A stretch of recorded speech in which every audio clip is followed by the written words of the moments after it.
ਛੋਟੇ ਸਾਹਿਬਜ਼ਾਦਿਆਂ ਅਤੇ ਮਾਤਾ ਗੁਜਰ ਕੌਰ ਜੀ ਨੇ 6ਵੀਂ ਤੇ ਆਖਰੀ ਰਾਤ ਠੰਡੇ ਬੁਰਜ ਵਿੱਚ ਕਿਵੇਂ ਬਤੀਤ ਕੀਤੀ।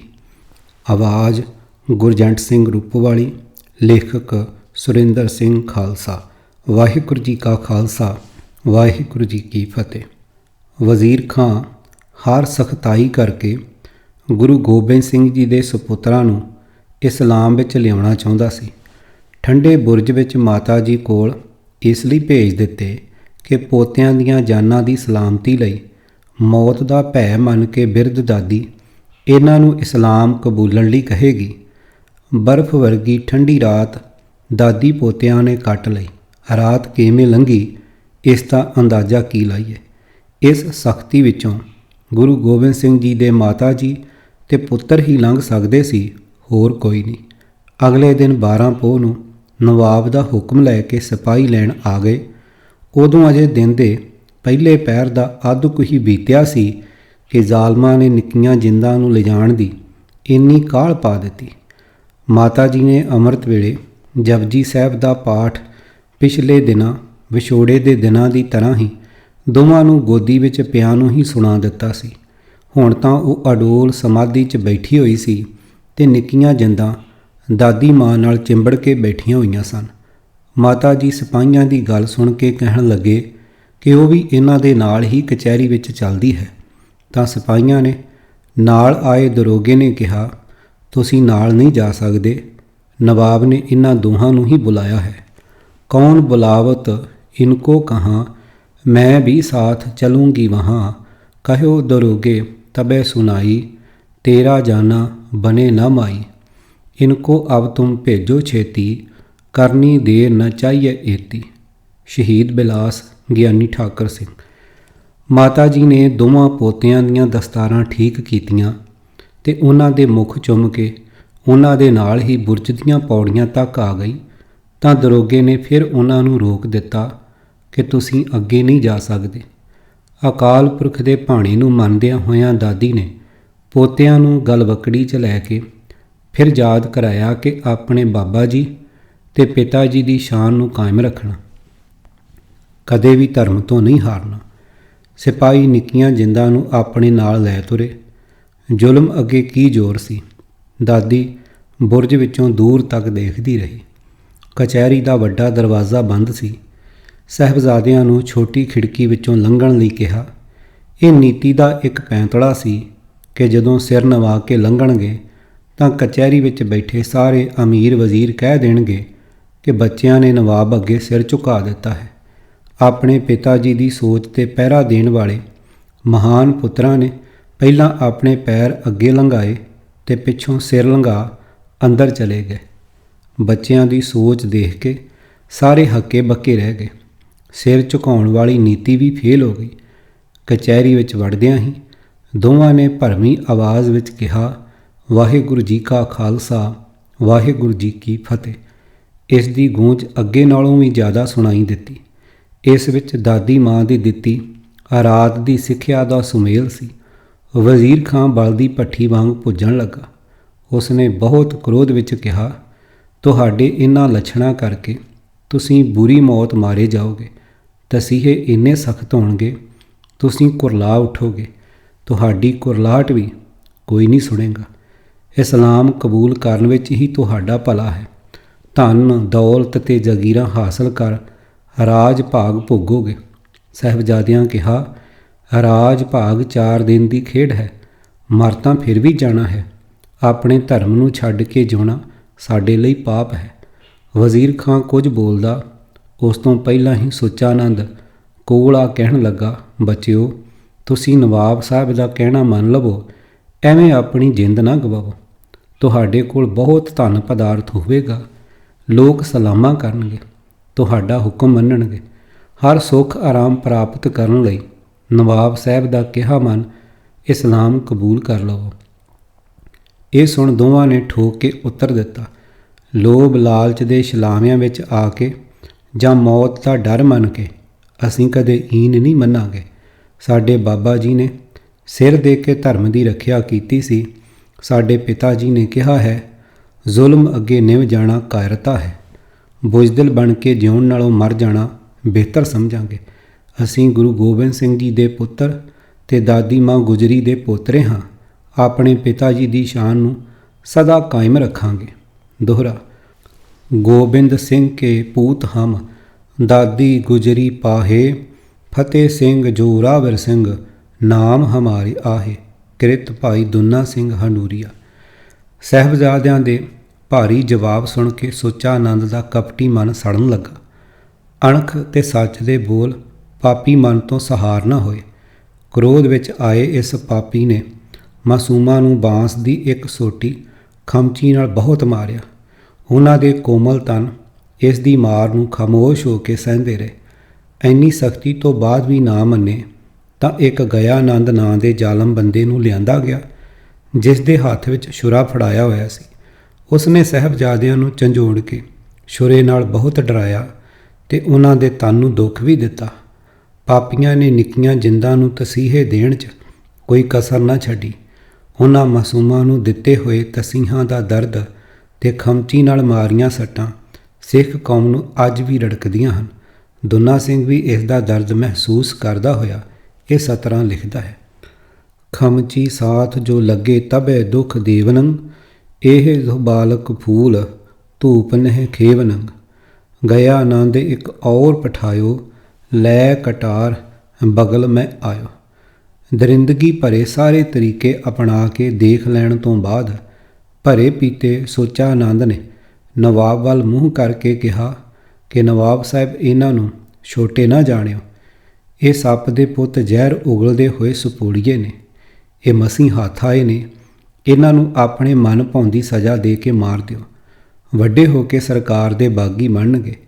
ਇਹਨਾਂ ਦੇ ਪਿਤਾ ਨੇ ਸਰਕਾਰ ਨਾਲ ਕਿਵੇਂ ਆਢਾ ਲਾਇਆ ਹੋਇਆ ਹੈ, ਇਹ ਵੀ ਉਹ ਕੁਝ ਕਰਨਗੇ। ਸੱਪ ਦੇ ਬੱਚਿਆਂ ਨੂੰ ਮਾਰ ਦੇਣਾ ਹੀ ਠੀਕ ਹੈ। ਨਿੱਕੇ ਬਾਲਕ ਤੋਂ ਮਤ ਜਾਨੋ, ਨਾਗੋਂ ਕੇ ਇਹ ਪੂਤ ਬਖਾਨੋ। ਤੁਮਰੇ ਹਾਥ ਆਜ ਜਿਹ ਆਏ, ਕਰੋ ਅਬੇ ਆਪਣੋ ਮਨ ਪਾਏ। ਕਿਰਤ ਭਾਈ ਦੁੰਨਾ ਸਿੰਘ ਹੰਡੂਰੀਆ। ਨਵਾਬ ਵਜ਼ੀਰ ਖਾਂ ਭੜਕ ਉੱਠਿਆ। ਸੁੱਚਾ ਆਨੰਦ ਦੀਆਂ ਗੱਲਾਂ ਬਲਦੀ ਤੇ ਤੇਲ ਪਾਉਣ ਤੁਲ ਕੰਮ ਕਰ ਗਈਆਂ। ਨਵਾਬ ਨੇ ਕੋਲ ਬੈਠੇ ਕਾਜੀ ਰੁਸਤਮਦੀਨ ਤੇ ਅਲੀ ਖਾਂ ਨੂੰ ਕਿਹਾ, ਇਹਨਾਂ ਨੂੰ ਸ਼ਰ੍ਹਾ ਮੁਤਾਬਕ ਫਤਵਾ ਸੁਣਾਓ। ਇਹ ਬੱਚੇ ਛੱਡਣ ਯੋਗ ਨਹੀਂ ਹਨ। ਇਹਨਾਂ ਦੋਵਾਂ ਕਾਜ਼ੀਆਂ ਨੇ ਕੁਝ ਦੇਰ ਸਲਾਹ ਕੀਤੀ ਤੇ ਕਾਜ਼ੀ ਅਲੀ ਖਾਂ ਨੇ ਉੱਠ ਕੇ ਕਿਹਾ, ਇਹ ਬੱਚੇ ਇਸਲਾਮ ਸਰਕਾਰ ਵਿਰੁੱਧ ਬਗਾਵਤ ਕਰਨ ਲਈ ਤਿਆਰ ਨੇ। ਇਹਨਾਂ ਦਾ ਪਿਤਾ ਸਰਕਾਰ ਦਾ ਬਾਗੀ ਹੈ। ਆਪ ਸਾਰਿਆਂ ਨੇ ਸੁਣਿਆ ਕਿ ਆਪਣੇ ਬਾਪ ਦੀਆਂ ਲੀਹਾਂ 'ਤੇ ਚੱਲਣ ਦੀ ਕਹਿ ਰਹੇ ਨੇ। ਇਹਨਾਂ ਨੂੰ ਬੱਚੇ ਜਾਣ ਕੇ ਕਿਸੇ ਤਰ੍ਹਾਂ ਦੀ ਨਰਮੀ ਨਾ ਵਰਤੀ ਜਾਵੇ। ਬਾਗੀ ਬਾਪ ਦੇ ਬਾਗੀ ਪੁੱਤਰਾਂ ਨੂੰ ਜਿਉਂਦੇ ਨੀਹਾਂ ਵਿੱਚ ਚਿਣ ਦਿੱਤਾ ਜਾਵੇ। ਸ਼ਰ੍ਹਾ ਦੇ ਕਾਨੂੰਨ ਮੁਤਾਬਕ ਇਹੋ ਸਜ਼ਾ ਦਿੱਤੀ ਜਾਵੇ। ਕਾਜੀ ਦਾ ਫਤਵਾ ਸੁਣ ਭਰੀ ਕਚਹਿਰੀ ਵਿੱਚ ਚੁੱਪ ਵਰਤ ਗਈ। ਇਹਨਾਂ ਬੱਚਿਆਂ ਮੁਤਾਬਕ ਇੰਨਾ ਕਰੜਾ ਫਤਵਾ ਸੁਣਾਇਆ ਜਾਵੇਗਾ, ਇਸ ਦੀ ਕਿਸੇ ਨੂੰ ਆਸ ਨਹੀਂ ਸੀ। ਵਜ਼ੀਰ ਖਾਂ ਨੇ ਕਚਹਿਰੀ ਵਿੱਚ ਬੈਠੇ ਮਲੇਰ ਕੋਟਲੇ ਦੇ ਨਵਾਬ ਸ਼ੇਰ ਮੁਹੰਮਦ ਖਾਂ ਨੂੰ ਕੋਲ ਸੱਦਿਆ। ਉਸ ਦੇ ਨਾਲ ਖਿਜ਼ਰ ਖਾਂ ਉਸ ਦਾ ਭਰਾ ਵੀ ਆਇਆ। ਇਹਨਾਂ ਦੋਵਾਂ ਨੂੰ ਵਜ਼ੀਰ ਖਾਂ ਨੇ ਕਿਹਾ, ਤੁਹਾਡਾ ਭਰਾ ਨਾਰ ਖਾਂ ਗੁਰੂ ਗੋਬਿੰਦ ਸਿੰਘ ਦੇ ਹੱਥੋਂ ਚਮਕੌਰ 'ਚ ਮਾਰਿਆ ਗਿਆ ਸੀ। ਆਪਣੇ ਭਰਾ ਦਾ ਬਦਲਾ ਤੁਸੀਂ ਗੁਰੂ ਦੇ ਬੱਚਿਆਂ ਨੂੰ ਮਾਰ ਕੇ ਲੈ ਸਕਦੇ ਹੋ। ਮੈਂ ਇਹਨਾਂ ਨੂੰ ਤੁਹਾਡੇ ਹਵਾਲੇ ਕਰਦਾ ਹਾਂ। ਸ਼ੇਰ ਮੁਹੰਮਦ ਖਾਂ ਨੇ ਉੱਠ ਕੇ ਕਿਹਾ। ਦੋਹਰਾ। ਸ਼ੇਰ ਮੁਹੰਮਦ ਨਹਿ ਗਨੀ, ਬੋਲਿਓ ਸੀਸ ਹਿਲਾਏ। ਹਮ ਮਾਰੇ ਸ਼ੀਰ ਖੋਰਿਆਂ, ਜਗ ਮੈਂ ਔਜਸ ਆਏ। ਸ੍ਰੀ ਗੁਰਪੰਥ ਪ੍ਰਕਾਸ਼ ਰਤਨ ਸਿੰਘ ਭੰਗੂ। ਇਹਨਾਂ ਦੁੱਧ ਪੀਂਦੇ ਬੱਚਿਆਂ ਨੂੰ ਮਾਰ ਕੇ ਅਸੀਂ ਬਦਨਾਮੀ ਨਹੀਂ ਖੱਟਾਂਗੇ। ਆਪਣੇ ਭਰਾ ਦਾ ਬਦਲਾ ਮੈਦਾਨੀ ਜੰਗ ਵਿੱਚ ਗੁਰੂ ਗੋਬਿੰਦ ਸਿੰਘ ਤੋਂ ਲਵਾਂਗੇ। ਉਸ ਦੇ ਬੇਕਸੂਰ ਛੋਟੇ ਛੋਟੇ ਬੱਚਿਆਂ ਨੂੰ ਮਾਰ ਕੇ ਅਸੀਂ ਪਾਪਾਂ ਦੇ ਭਾਗੀ ਨਹੀਂ ਬਣਾਂਗੇ। ਨਵਾਬ ਸਾਹਿਬ, ਮਾਸੂਮ ਦੁੱਧ ਪੀਂਦੇ ਬੱਚਿਆਂ ਨੂੰ ਬੇਕਸੂਰ ਨੀਹਾਂ ਵਿੱਚ ਚਿਣਾ ਕੇ ਮਾਰਨਾ ਸ਼ਰ੍ਹਾ ਦੇ ਵਿਰੁੱਧ ਹੈ। ਇਹਨਾਂ ਨੂੰ ਛੱਡ ਦੇਣਾ ਹੀ ਇਸਲਾਮ ਦਾ ਕਾਨੂੰਨ ਹੈ। ਇਹ ਅਨਿਆਏ ਅਸੀਂ ਆਪਣੀਆਂ ਅੱਖਾਂ ਨਾਲ ਨਹੀਂ ਦੇਖ ਸਕਦੇ। ਇਹੋ ਹਾ ਦਾ ਨਾਅਰਾ ਮਾਰਦੇ ਮਲੇਰ ਕੋਟਲੇ ਦੇ ਨਵਾਬ ਸ਼ੇਰ ਮੁਹੰਮਦ ਖਾਂ ਤੇ ਉਸ ਦਾ ਭਰਾ ਖਿਜ਼ਰ ਖਾਂ ਉੱਠ ਕੇ ਕਚਹਿਰੀ ਤੋਂ ਬਾਹਰ ਚਲੇ ਗਏ। ਸੱਚ ਦੀ ਆਵਾਜ਼ ਕੂੜ ਦੇ ਪਸਾਰੇ ਵਿੱਚ ਸ਼ੇਰ ਮੁਹੰਮਦ ਖਾਂ ਦੇ ਨਾਲ ਹੀ ਚਲੀ ਗਈ। ਸਾਰੀ ਕਚਹਿਰੀ ਵਿੱਚ ਸੁੱਚਾ ਨੰਦ ਵਰਗੇ ਅਨੇਕਾਂ ਚਾਪਲੂਸ ਤਲੇ ਚੱਟਣ ਵਾਲਿਆਂ ਦੀ ਘਾਟ ਨਹੀਂ ਸੀ। ਸਾਰਿਆਂ ਅਮੀਰਾਂ ਵਜ਼ੀਰਾਂ ਨੇ ਕਿਹਾ, ਨਵਾਬ ਸਾਹਿਬ, ਇਹਨਾਂ ਬੱਚਿਆਂ ਨੂੰ ਥੋੜ੍ਹਾ ਸਮਾਂ ਸੋਚਣ ਦਾ ਦਿੱਤਾ ਜਾਵੇ। ਜੇਕਰ ਇਹ ਇਸਲਾਮ ਵਿੱਚ ਆ ਜਾਣ ਤਾਂ ਠੀਕ ਹੈ, ਨਹੀਂ ਤਾਂ ਫਤਵੇ ਅਨੁਸਾਰ ਮਾਰ ਦਿੱਤੇ ਜਾਣ। ਇਹਨਾਂ ਦਾ ਜਿਉਂਦੇ ਰਹਿਣਾ ਇਸਲਾਮ ਧਰਮ ਲਈ ਖਤਰਾ ਹੈ। ਨਵਾਬ ਨੇ ਠੰਡੇ ਬੁਰਜ ਵਿੱਚ ਭੇਜਣ ਦਾ ਹੁਕਮ ਦਿੱਤਾ। ਜਾਣ ਲੱਗੇ ਸਾਹਿਬਜ਼ਾਦਿਆਂ ਨੂੰ ਫਿਰ ਕਿਹਾ, ਅਜੇ ਵੀ ਸਮਾਂ ਹੈ। ਕੱਲ੍ਹ ਸਵੇਰ ਤੱਕ ਇਸਲਾਮ ਕਬੂਲ ਕਰ ਲਵੋ, ਨਹੀਂ ਤਾਂ ਬੁਰੀ ਮੌਤ ਮਾਰੇ ਜਾਓਗੇ। ਹੋਰ ਵੀ ਪਤਾ ਨਹੀਂ ਕਿੰਨਿਆਂ ਕੁ ਨੇ ਕੂੜ ਦੀਆਂ ਪੱਟੀਆਂ ਪੜਾਈਆਂ। ਦੋਨਾਂ ਦੇ ਚਿਹਰੇ ਨੀਹਾਂ ਵਿੱਚ ਚਿਣੇ ਜਾਣ ਦਾ ਫਤਵਾ ਸੁਣ ਕੇ ਰਤੀ ਭਰਨਾ ਕੁਮਲਾਏ। ਸ਼ਾਂਤ ਤੇ ਅਡੋਲ ਚਿੱਤ ਸਭ ਕੁਝ ਸੁਣਦੇ ਰਹੇ। ਅਮੀਰਾਂ ਵਜ਼ੀਰਾਂ ਦੇ ਬੋਲ, ਮਾਰ ਦਿੱਤੇ ਜਾਓਗੇ, ਬੁਰੀ ਮੌਤ ਮਾਰਨਗੇ, ਨੀਹਾਂ ਵਿੱਚ ਜਿਉਂਦੇ ਚਿਣ ਦਿੱਤੇ ਜਾਓਗੇ, ਕਸ਼ਟਾਂ ਭਰੀ ਮੌਤ ਆਵੇਗੀ, ਸਭ ਕੁਝ ਸੁਣ ਕੇ ਵੀ ਗੁਰੂ ਗੋਬਿੰਦ ਸਿੰਘ ਦੇ ਮਹਾਨ ਸੁਪੁੱਤਰ ਪੂਰੀ ਤਰ੍ਹਾਂ ਅਡੋਲਤਾ ਵਿੱਚ ਰਹੇ। ਸਿਪਾਹੀ ਕਚਹਿਰੀ ਵਿੱਚੋਂ ਠੰਡੇ ਬੁਰਜ ਵੱਲ ਲੈ ਤੁਰੇ। ਲੋਕਾਂ ਦੀ ਭੀੜ ਉਹਨਾਂ ਦੇ ਹਸੂੰ ਕਰਦੇ ਚਿਹਰੇ ਦੇਖ ਹੈਰਾਨ ਹੁੰਦੀ ਕਿ ਦੋਨਾਂ ਦੇ ਚਿਹਰਿਆਂ 'ਤੇ ਮੌਤ ਦੇ ਡਰ ਦਾ ਕੋਈ ਨਾਮੋ ਨਿਸ਼ਾਨ ਨਹੀਂ ਹੈ। ਸਿਪਾਹੀ ਠੰਡੇ ਬੁਰਜ ਵਿੱਚ ਛੱਡ ਆਏ। ਦੇਰ ਦੀ ਉਡੀਕ ਦੀ ਦਾਦੀ ਮਾਂ ਦੋਵਾਂ ਨੂੰ ਕਲਾਵੇ ਵਿੱਚ ਲੈ ਕੇ ਪਿਆਰ ਦੇ ਵੇਗ ਵਿੱਚ ਵਹਿ ਤੁਰੀ। ਕਦੇ ਸਿਰ ਪਲੋਸਦੀ, ਨਿੱਕੇ ਨਿੱਕੇ ਹੱਥ ਆਪਣੇ ਹੱਥਾਂ ਵਿੱਚ ਲੈਂਦੀ, ਕਦੇ ਮੁੱਖ ਚੁੰਮਦੀ, ਵਾਰ-ਵਾਰ ਆਪਣੇ ਸੀਨੇ ਨਾਲ ਲਾ ਗੋਦੀ ਵਿੱਚ ਘੁੱਟ ਲੈਂਦੀ। ਸਾਰੇ ਦਿਨ ਵਿੱਚ ਹੋਈ ਸਾਰੀ ਵਾਰਤਾ ਦਾਦੀ ਮਾਂ ਨੇ ਪੁੱਛੀ। ਦੋਵਾਂ ਵੀਰਾਂ ਨੇ ਹੋਈ ਬੀਤੀ ਪੂਰੇ ਹੌਸਲੇ ਨਾਲ ਸੁਣਾਈ। ਉਹਨਾਂ ਦਾਦੀ ਮਾਂ ਨੂੰ ਇਹ ਵੀ ਦੱਸਿਆ ਕਿ ਸਾਨੂੰ ਨੀਹਾਂ ਵਿੱਚ ਜਿਉਂਦੇ ਚਿਣ ਕੇ ਮਾਰਨ ਦਾ ਫਤਵਾ ਸੁਣਾਇਆ ਹੈ। ਕੱਲ੍ਹ ਸਵੇਰ ਤੱਕ ਦਾ ਸਮਾਂ ਇਸਲਾਮ ਕਬੂਲਣ ਦੇ ਕੇ ਸਾਨੂੰ ਤੁਹਾਡੇ ਕੋਲ ਵਾਪਸ ਭੇਜ ਦਿੱਤਾ ਹੈ। ਇਹ ਸੁਣ ਦਾਦੀ ਮਾਂ ਦੀਆਂ ਆਂਦਰਾਂ ਨੂੰ ਧੂ ਪੈ ਗਈ। ਆਪਣੇ ਢਿੱਡ ਨਾਲ ਕਿੰਨੀ ਦੇਰ ਲਾ ਖਾਮੋਸ਼ ਬੈਠੀ ਨੇ ਹਿਰਦੇ ਦੀ ਪੀੜ ਨੂੰ ਅੰਦਰ ਹੀ ਅੰਦਰ ਜ਼ਰ ਲਿਆ। ਧਰਮ ਰੱਖਿਆ ਮਾਤਾ ਗੁਜਰ ਕੌਰ ਜੀ, ਜਿਸ ਨੇ ਖਿੜੇ ਮੱਥੇ ਆਪਣੇ ਪਤੀ ਨੂੰ ਦਿੱਲੀ ਸੀਸ ਦੇਣ ਸਮੇਂ ਸਿਦਕ ਤੇ ਸਿਰੜ ਦੀਆਂ ਰਾਹਾਂ ਦੇਖੀਆਂ ਸੀ, ਆਪਣੇ ਪੋਤਿਆਂ ਨੂੰ ਪੂਰੀ ਦਲੇਰੀ ਦੇ ਕੇ ਉਹਨਾਂ ਰਾਹਾਂ 'ਤੇ ਤੁਰਨ ਲਈ ਕਿਹਾ। ਧਰਮ ਨਾਲੋਂ ਜਾਨ ਨੂੰ ਪਿਆਰੀ ਨਹੀਂ ਸਮਝਣਾ। ਗੁਰੂ ਨਾਨਕ ਸਾਹਿਬ ਜੀ ਦਾ ਘਰ ਧਰਮ ਲਈ ਸਿਰ ਵਾਰਦਾ ਆਇਆ ਹੈ। ਸਿੱਖੀ ਸਿਦਕ ਨਿਭ ਜਾਣਾ ਹੀ ਜੀਵਨ ਦੀ ਵੱਡੀ ਪ੍ਰਾਪਤੀ ਹੈ। ਦਾਦੀ ਮਾਂ ਸਮੇਂ ਦੇ ਗੇੜ ਨੂੰ ਸਮਝ ਕੁਰਬਾਨੀ ਵੱਲ ਮੂੰਹ ਕਰ ਚੁੱਕੀ ਸੀ। ਉਹ ਆਪਣੇ ਪੋਤਿਆਂ ਨੂੰ ਧਰਮ ਵਿੱਚ ਅਟਲ ਰਹਿਣ ਲਈ ਪੱਕਿਆਂ ਕਰਦੀ ਜੀਵਨ ਜੁਗਤੀ ਦੱਸਦੀ ਰਹੀ। ਆਪਾ ਵਾਰਨਾ ਉਹਨਾਂ ਨੂੰ ਵਿਰਾਸਤ ਵਿੱਚ ਗੁਰੂ ਨਾਨਕ ਸਾਹਿਬ ਜੀ ਦੇ ਘਰੋਂ ਮਿਲਿਆ ਸੀ। ਦੋਵਾਂ ਨੂੰ ਬੁੱਕਲ ਵਿੱਚ ਲੈ ਕੇ ਮਾਤਾ ਨੇ ਰਹਿਰਾਸ ਤੇ ਕੀਰਤਨ ਸੁਹਲਾ ਦਾ ਪਾਠ ਕੀਤਾ। ਸਾਰੀ ਰਾਤ ਪੋਤਿਆਂ ਨੂੰ ਗੋਦੀ ਵਿੱਚ ਲੈ ਕੇ ਅਕਾਲ ਪੁਰਖ ਅੱਗੇ ਅਰਦਾਸਾਂ ਕਰਦੀ ਰਹੀ ਕਿ ਇਹਨਾਂ ਮਾਸੂਮ ਜਿੰਦੜੀਆਂ ਦੀ ਗੁਰੂ ਨਾਨਕ ਸਾਹਿਬ ਜੀ ਦੇ ਘਰ ਨਾਲ ਨਿਭ ਜਾਵੇ। ਇਹ ਮਨਹੂਸ ਰਾਤ ਬਰਫ਼ ਵਰਗੀ ਸੀਤ ਲਹਿਰ ਤੇ ਮੌਤ ਦੇ ਪਰਛਾਵੇਂ ਹੇਠ ਦਾਦੀ ਮਾਂ ਤੇ ਪੋਤਿਆਂ ਨੇ ਬਿਨਾਂ ਅੰਨ ਬਸਤਰ, ਮਾਨਸਿਕ ਤੇ ਸਰੀਰਕ ਤਸੀਹੇ ਚੱਲਦਿਆਂ 12 ਪੋਹ 1761 ਬਿਕਰਮੀ 26 ਦਸੰਬਰ 1704 ਈਸਵੀ ਨੂੰ ਠੰਡੇ ਬੁਰਜ ਸਰਹੰਦ ਵਿੱਚ ਕੱਟੀ। ਗੁਰੂ ਪਰਿਵਾਰ ਨਾਲੋਂ ਵਿਛੜ ਕੇ ਉਹਨਾਂ ਦੇ ਜੀਵਨ ਦੀ ਇਹ ਆਖਰੀ ਰਾਤ ਹੋ ਨਿਬੜੀ।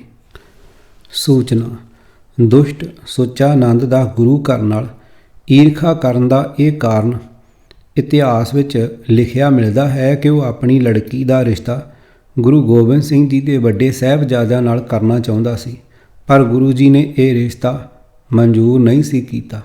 ਭਾਈ ਦੁਨਾ ਸਿੰਘ ਹਨੂਰੀਆ ਲਿਖਦੇ ਹਨ, ਦੋਹਰਾ: ਜਬ ਟਿੱਕਾ ਤੁਮ ਗ੍ਰਹਿ ਗਇਓ, ਤੁਮੇ ਸੋ ਮੋੜ ਦਿਓ, ਧਾਨ ਮਲੇਸ਼ੇ ਖਾਤੇ ਹੋ, ਹਮਕੋ ਇਹ ਕਹਿਓ। ਚੌਪਾਈ: ਤਬ ਤੁਮ ਟਿੱਕਾ ਦਿਓ ਹਟਾਈ, ਅਬ ਮਲੇਸ਼ ਗ੍ਰਹਿ ਕਿਉਂ ਤੂੰ ਆਈ, ਝੂਠੇ ਕੇ ਮਨ ਖੁਣਸ ਜਬ ਕੀ, ਤੁਰਕਨ ਪਾਸ ਪੁਕਾਰਿਓ ਤਾਬੇ।